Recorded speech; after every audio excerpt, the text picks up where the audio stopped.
आइए देखते हैं कक्षा 9th के लिए करणियों का जोड़ और करणियों का घटाना, समरूप करणियों को एक साथ लेते हुए जोड़ते और घटाने से संबंधित प्रश्नों को हल करना।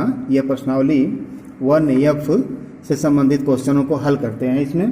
तो 1F का पहला जो क्वेश्चन होता है वो है आपका 2 करड़ी में 8 धन 5 करड़ी में 32। इस प्रश्न को हल करने के लिए सबसे पहले यहाँ हमें ये देखना है कि यह 2 करड़ी में 8 एक मिश्र करड़ी है और 5 करड़ी में 32 भी मिश्र करड़ी है।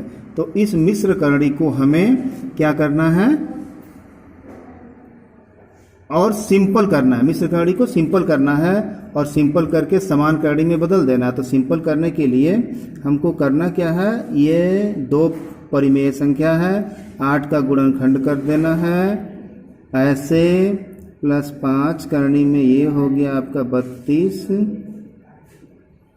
हमने गुणनखंड कर दिया 32 का 2 के रूप में। यहाँ से हमारा 2 परिमेय के रूप में बाहर निकल जाता है, करनी में 2 प्लस 5, और यहाँ से करनी में 2 एक और बाहर निकल जाता है, एक यहाँ 2 आता है, एक और 2 बाहर करनी में निकल जाता है, बच गया करनी में 2। गुणा करते हैं तो ये हुआ 4 करड़ी में 2 धन 5 दूनी 10 दूना 20 करड़ी में 2। अब ये हो गया आपका समरूप करड़ी, और समरूप पदों में जब ये बदल गया तो गुणांकों को हम जोड़ लेते हैं और ये हो गया 24 करड़ी में 2, और इस प्रश्न का यह उत्तर हो गया। इसी तरह से आइए दूसरे प्रश्न को देखते हैं। 7 करड़ी में 3 धन 2 करड़ी में 27 है। तो इसको हल करने के लिए हमें 7 करनी में 3 धन 2 करनी में 27 का हम कर लेते हैं गुणनखंड, 3 तिया 9 तिया 27, 7 करनी में 3 धन 2, यहाँ से जोड़े के रूप में ये आ जाएगा 2 गुणे 3 और 2 गुणे संख्या बन गई और हो गया करनी में 3। ये मान आया आपका 7 करनी में 3 धन 6 करनी में 3। दोनों की करनी राशि समान हो गई, समरूप करनी हो गई है।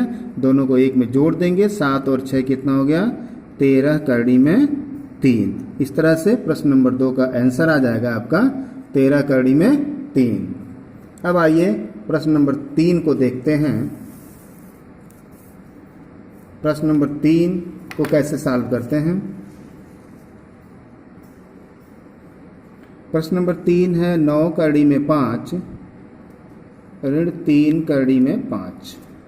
तो 9 करड़ी में 5 और ऋण 3 करड़ी में 5, इसको हल करने के लिए हम क्या करेंगे, देखेंगे ये जो करड़ी है करड़ी 5 की है, ये भी करड़ी 5 की समरूप करड़ी है।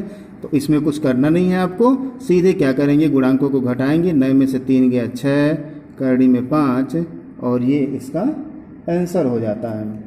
अगला सवाल देखिए, सवाल नंबर 4। करड़ी में 24 धन 54 माइनस का है 96।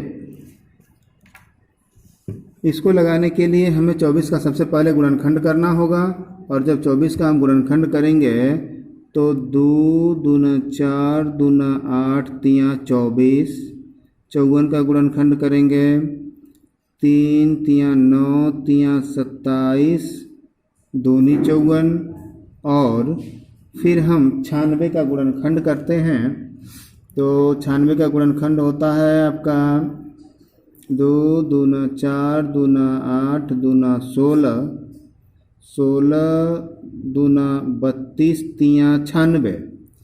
गुणनखंड करने के बाद यहाँ चूँकि करणी घात 2 है, 2 के जोड़ा में से एक परिमेय संख्या निकलेगी। 2 करड़ी में 6 ये हो गया आपका, यहाँ से 3 परिमेय बन गया, 3 करड़ी में 6 2 तिया 6 ये बचा, यहाँ से 2 और 2 यानी कि आपका 2 दूना 4 परिमेय हो गया और करड़ी में 6 बचा। अब आप देखिए कि यह जो है समरूप करड़ी में बदल गया, और जब समरूप करड़ी में यह बदल गया तो उस समय जोड़ वालों को एक साथ जोड़ लेंगे, घटाना वाले पदों को घटा लेंगे। तो 3 और 2 हो गया 5 करड़ी में 6, और ये हो गया 4 करड़ी में 6।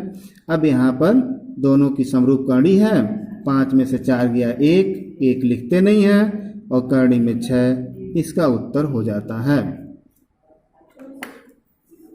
अगला सवाल है आपका 5वां सवाल, काफ़ी इजी है। 6वां सवाल हम आपको बताते हैं। सवाल नंबर 6 है, 5 करड़ी में 5 धन 2 5 करड़ी में 5। यहाँ पे भी देखेंगे जो करड़ी राशि है वो 5 करड़ी में 5 है और यहाँ भी करड़ी राशि 5 करड़ी में 5 है। तो यहाँ पे भी बहुत ज़्यादा परेशान होने की ज़रूरत नहीं है। गुणांकों को आप सीधे सीधे जोड़ लेंगे, 5 और 2 7, 5 करड़ी में 5, ये आपका आंसर हो जाता है। अब आइए देखते हैं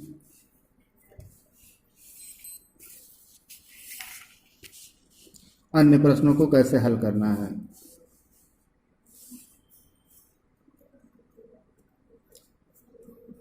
प्रश्न संख्या 8 को देखें आप। प्रश्न संख्या 8 है आपका करड़ी में 50 धन करड़ी में 72। 50 का गुणनखंड जब हम करेंगे तो 5 गुणे 5 गुणे 2 और 72 का गुणनखंड करेंगे तो 36 दूना 72 और फिर किया तो 18 दूना 36, फिर 2 दूनी 4 दूनी 4 तियाँ 12 और 12 तियाँ 36। तो इस तरह से, और 36 दूना 72 हो गया। तो इस तरह से जब हम इसका मान निकालेंगे, परिमेय बनाएंगे, तो करड़ी घात 2 है और यहाँ से जोड़े के रूप में जो राशि बनेगी वह परिमेय हो जाएगी। बचा करनी में 2 प्लस 2 यहाँ से और जोड़े के रूप में से 3 यहाँ से निकल गया, बच गया 2। ये हो गया आपका 5 करड़ी में 2 धन 6 करड़ी में 2, समरूप करड़ी हो गया, करड़ी राशि समान चली गई। 6 5 कितना हो गया 11 करड़ी में 2। इस तरह से प्रश्न संख्या 8 का उत्तर हुआ आपका 11 करड़ी में 2। प्रश्न संख्या 9 को देखें। 9 है आपका 3 करड़ी में 2 धन 3 करड़ी में 16 ऋण 3 करड़ी में 54। ये आपका पूर्ण करड़ी के रूप में 3 करड़ी में 2 जैसे है वैसे रह जाएगा। इसमें से जो कड़ीगत राशि है वो टूटने वाली नहीं है। 3 करड़ी में 16 का हम गुणनखंड करेंगे, 2 दूना 4 दूना 8 दूना 16, और 3 करड़ी में 54 का गुणनखंड जब हम करेंगे तो 3 तियाँ 9 तियाँ 27 दूनी 54। अब करड़ी घात चूँकि 3 है तो 3 करड़ी में 2 प्लस यहाँ से 3, तो 3 करड़ी में यहाँ से 3 के ग्रुप में से एक संख्या परिमेय बन जाएगी। चूँकि करड़ी घात 3 है तो 2 यहाँ पर परिमेय बन जाता है। 2 3 करड़ी में 2 यहाँ बचा और यहाँ करड़ी घात 3 है, 3 3 के ग्रुप में से एक राशि संख्या परिमेय बनेगी। तो 3 करड़ी में 2 बचा।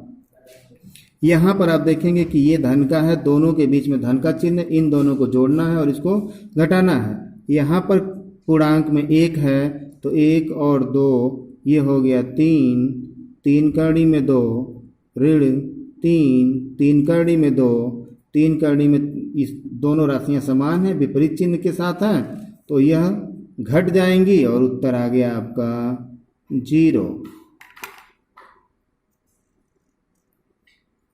अब आइए प्रश्न संख्या 13 को देखते हैं।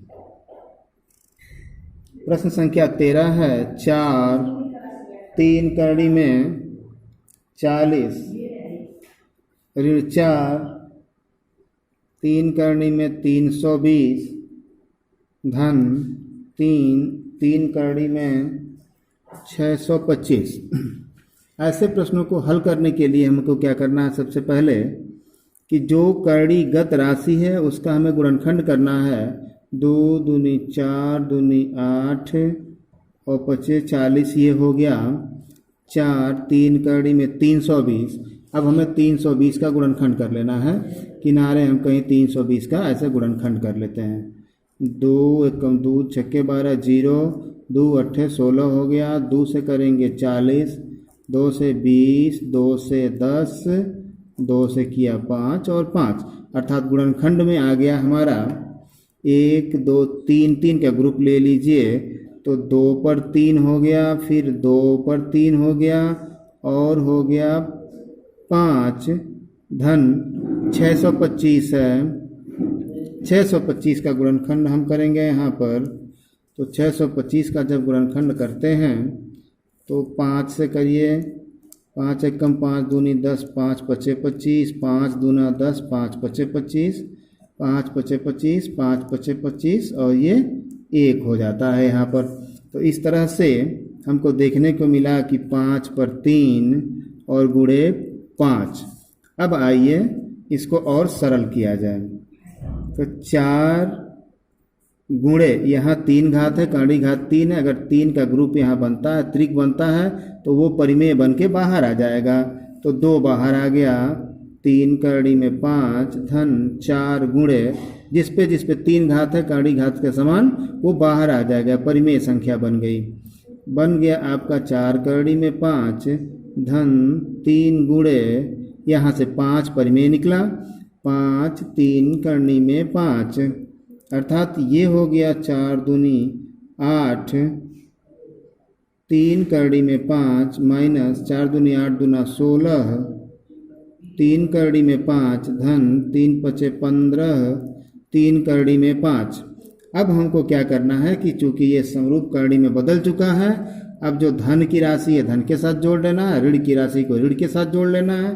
तो ये हो गया आपका 15 और 8 5 13 23, 3 करड़ी में 5 ऋण 16, 3 करड़ी में 5, ये हो गया आपका 23 में से 16 घटा देंगे तो 13 में से 6 गया, 7 6 13 होता है। तो 7 3 करड़ी में 5। तो इस तरह से आपके प्रश्न संख्या 1 से 9 तक तथा संख्या 13 के प्रश्नों का हल आपको इस वीडियो में मिल गया। शेष अन्य प्रश्नों को हल करने के लिए अगली वीडियो में आपको सॉल्यूशन उपलब्ध करा दिया जाएगा। धन्यवाद।